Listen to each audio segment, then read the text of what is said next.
Okay, let's dive into something pretty foundational today. We're looking at a source, a specific excerpt actually, that really shows us the absolute beginning of Amazon. Yeah, think of it like a snapshot of day one. Exactly. And our goal here in this deep dive is to try and understand those very first decisions, maybe some of the challenges and the sort of core ideas that launched this huge company, all based on this source material. hmm And it starts kind of surprisingly simply, doesn't it? I mean, the source says Jeff Bezos had this list, like 20 possible products. Right, 20, and Mm. he narrows it down to 5, and then bam, just books. What was it about books, according to the source? Well, the source really points to two big things, timing and the market itself. You had the internet just exploding. Mm-hmm. I think the figure mentioned is what, 2,300% annual growth? Just staggering. Crazy numbers. Yeah. And books, they were perfect. Huge existing catalog, relatively easy to ship. And the crucial thing the source highlights, nobody was really doing it online at scale yet. So, like, a massive opportunity just waiting there. Pretty much. Opportunity meeting this brand new exploding infrastructure. But grabbing that opportunity, it meant taking a huge risk, didn't it? The source talks about him quitting a really good Wall Street job High salary, yeah. and then driving across the country to Seattle with his wife, Mackenzie Scott. Apparently, they wrote the business plan in the car. That's what the source says. And it mentions his parents' reaction, too. Like, they thought he was maybe a little bit crazy giving up that security. You can imagine. It wasn't the safe bet at all. And even the name, that changed too, right? Oh, yeah. It started as Cadabra, Cadabra. But the source notes someone misheard it as cadaver on the phone. Not ideal. Definitely not. So Amazon. Right.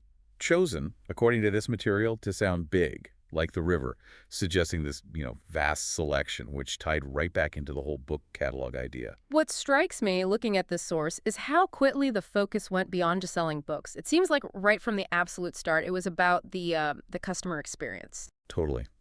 The source makes a big deal of this relentless focus. Fast delivery, huge selection, keeping prices low, and building trust. Remember, buying stuff online was pretty new and weird for most people then. Yeah, you got to build that trust. And you see that obsession in the sheer grit the source describes. It paints a picture, doesn't it? Packing books themselves. Kneeling on the floor because they didn't have packing tables. Exactly. And building desks out of cheap doors to save cash. It wasn't fancy. And every dollar, the source says, went right back into the business, improving the service. Wow. That detail about the order bell is great, too. The source mentions it rang for every sale, like a little validation noise, until it was ringing so much they just had to switch it off. It was too distracting. Yeah, that's a pretty clear sign things were maybe scaling up faster than expected, right? A good problem to have, I guess. For sure. And underpinning all that hustle, this source highlights a really clear long-term philosophy. Reinvesting everything instead of looking for quick profits. The source puts it bluntly.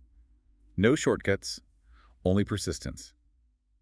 It was about building something to last. Not just flipping it. Exactly. And the key thing this excerpt drives home is that even though Amazon later went into, well, everything, electronics, cloud, you name it, those core principles set up right at the beginning.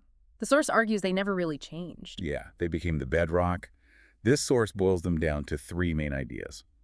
Obsess over customers, invent relentlessly, and think long-term. Not things they added later, but baked in from the start. Baked in from day one, according to this material. So what this source really shows us is this whole Amazon thing, it wasn't magic. It wasn't just luck. It was the result of seeing the opportunity clearly, having incredible grit, like we said. Yeah, that persistence. And just trying thousands of little experiments to figure stuff out as they went. It really makes you think how something so enormous grew out of ideas that sound, well, almost simple when you list them like that. Absolutely. So just to recap for you listening, we've seen from this source the specific start in books fueled by that wild internet growth. We've seen that deep, immediate customer focus shaping everything and the huge importance of that long-term vision and, frankly, sheer persistence. Right. And if you connect this back to maybe something you're building or an idea you have, it's worth thinking about how these fundamental principles, finding the right starting point, really obsessing over who you serve, and committing to the long game, how they might apply whatever your scale is. Yeah, definitely food for thought. And it leaves you with this kind of provocative question, maybe. You look at Amazon today, this incredibly complex, massive entity. How much of that is still genuinely built on the foundation of those three, almost deceptively simple principles this source points to from the very beginning: customer obsession, invention, and long-term thinking?